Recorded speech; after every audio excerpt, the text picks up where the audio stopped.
The Israeli intelligence service asked the great psychologist Daniel Kahneman for help in the 1970s, and Kahneman came back with a suggestion: get rid of the classic intelligence report.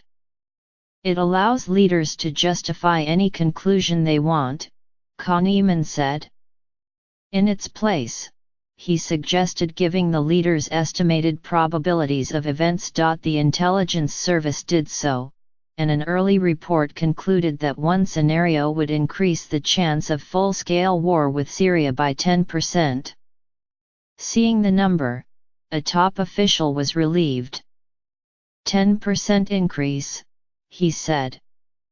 That is a small difference. Kahneman was horrified, as Michael Lewis recounts in his book The Undoing Project. A 10% increase in the chance of catastrophic war was serious.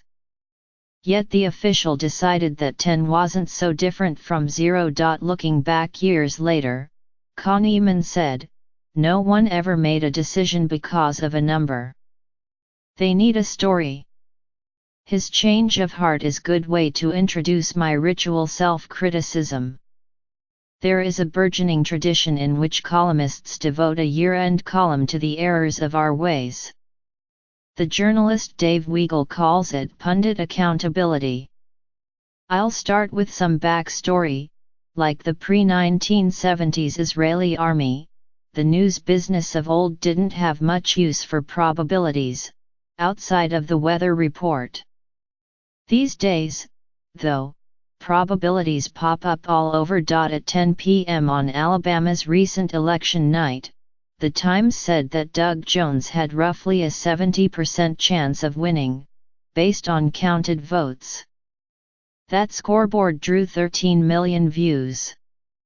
Likewise, the financial media reports recession odds, and sports websites publish real-time win probabilities. I'm a probability advocate.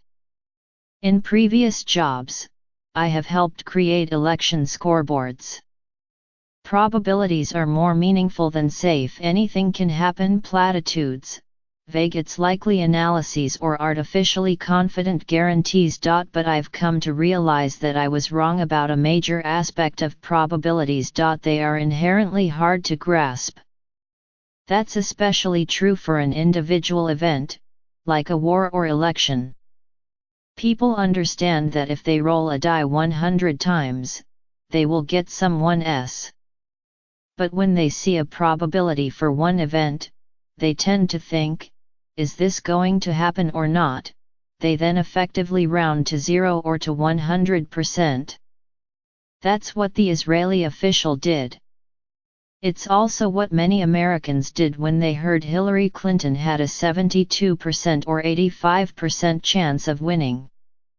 It's what football fans did in the Super Bowl when the Atlanta Falcons had a 99% chance of victory. And when the unlikely happens, people scream, the probabilities were wrong. Usually, they were not wrong. The screamers were wrong. I used to believe that the best response was explanation and context. After all, people understand that many outcomes with long odds do happen. Just because it's rare, says the medical expert H. Gilbert Welch, doesn't mean it doesn't happen. You draw an ace, 8%. A random baby girl grows up to be at least 5'9", 6%. New York has a white Christmas, 11%. In my computer, I've got a long list of these unlikely events. But I now think explanation is doomed to fail. For an individual event, people can't resist saying that a probability was right if it was above 50% and wrong if it was below 50%. When this happens, those of us who believe in probabilities can't just shake our heads and mutter about white Christmases. We have to communicate more effectively. I think part of the answer lies with Kahneman's insight. Human beings need a story. It's not enough to say an event has a 10% probability. People need a story that forces them to visualize the unlikely events so they don't round 10 to 0. Imagine that a forecast giving candidate X a 10% chance included a prominent link, how X wins. It would explain how the polling could be off and include a winning map for X. It would all but shout, "This really may happen."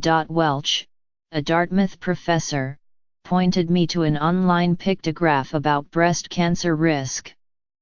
It shows 1,000 stick figures, of which 973 are gray, no cancer, 22 are yellow, future survivor, and 5 are red, die in next 10 years.